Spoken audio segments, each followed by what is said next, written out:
perubahan iklim, baik secara regional di kawasan dan juga global. Memiliki 500 gunung api, 127 demikian juga gunung api. Baiklah. Salam komando.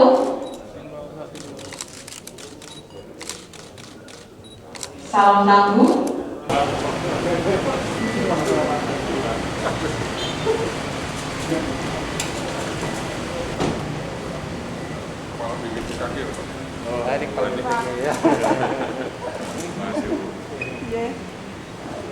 Untuk melihat perkembangan, untuk mengetahui dan mendapatkan informasi kira-kira letusan yang berpotensi itu arahnya kemana dan kira-kira berapa dampaknya. Ini yang perlu kita ketahui.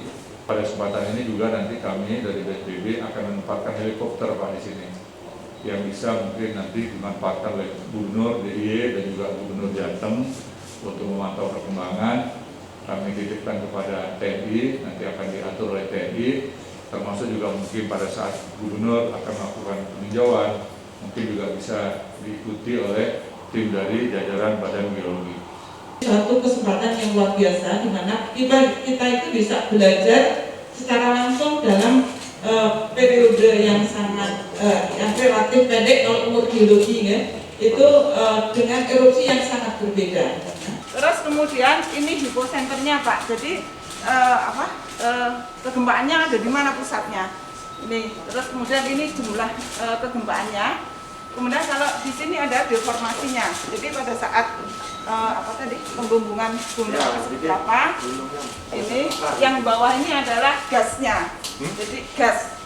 Dari teknik dikomunikasikan dengan cara ini, cara yang awam gampang membaca. Kalau kayak gini, saya aja insinyur masih susah.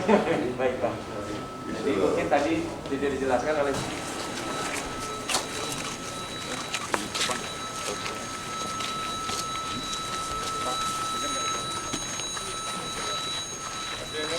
kalau posisi malam hari kabut, kita tidak bisa melihat apa-apa, tidak bisa melihat visual.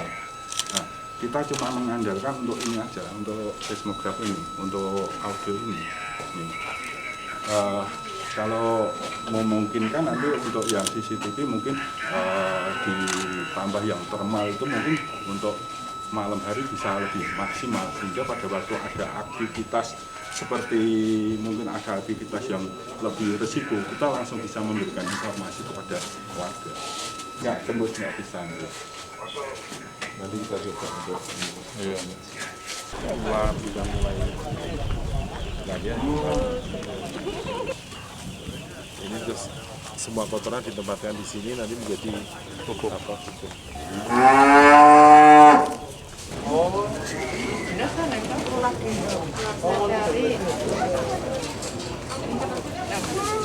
Jadi untuk maka poskonya kita bagi tiga. Posko ini posko lapangan, posko kecamatan sebagai supporting, posko induk di kabupaten.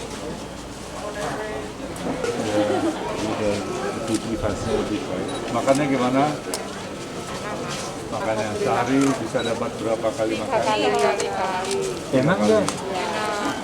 Apa aja lauknya? Telur, tahu, tempe, kerupuk, sayuran. Yang masak siapa? Masak relawan RT. Pak RT. Gilir, ya. Giliran ya. Ya. Terima kasih sekali. Ini bantuan untuk relawan Merapi yang berhubungan dengan COVID.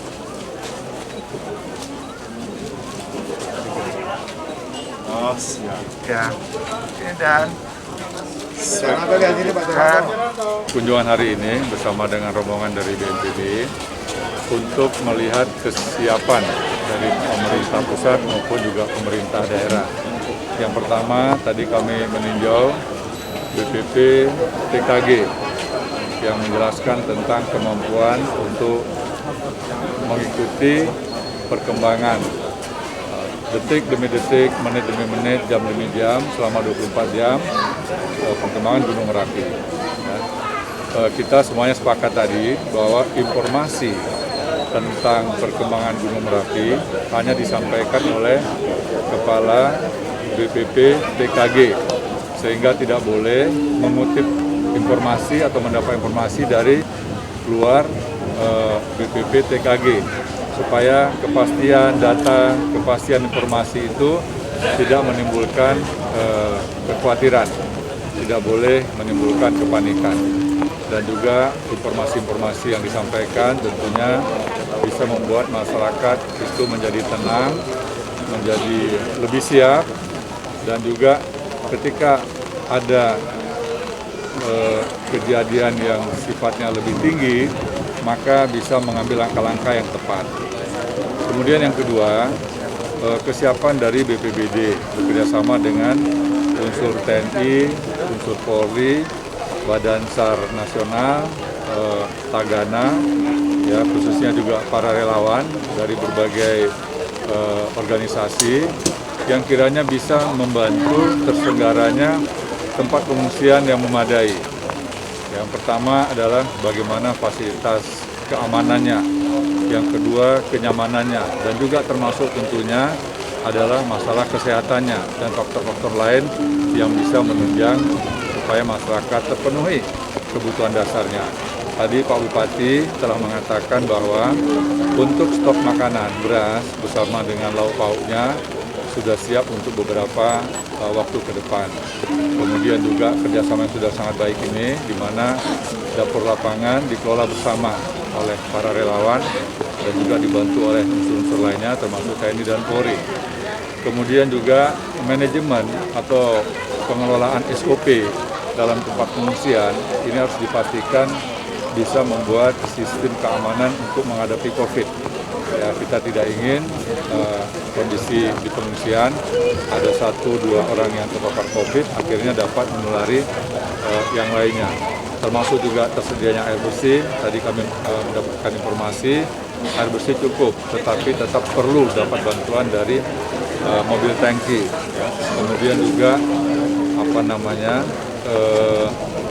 mereka yang secara fisik, secara kemampuan ini relatif rentan, ya ini harus mendapatkan prioritas untuk berada di pengungsian, yaitu yang lansia, kemudian punya penderita komorbid, lantas juga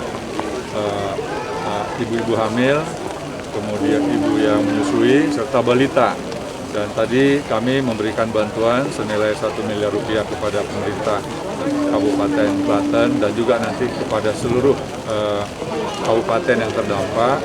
Kiranya dana ini bisa dimanfaatkan untuk kebutuhan masyarakat di pengungsian, termasuk juga dukungan untuk masker, hand sanitizer, dan alat rapid test swab antigen yang bisa mendeteksi seseorang terpapar COVID hanya dalam waktu hitungan menit. Kira-kira demikian.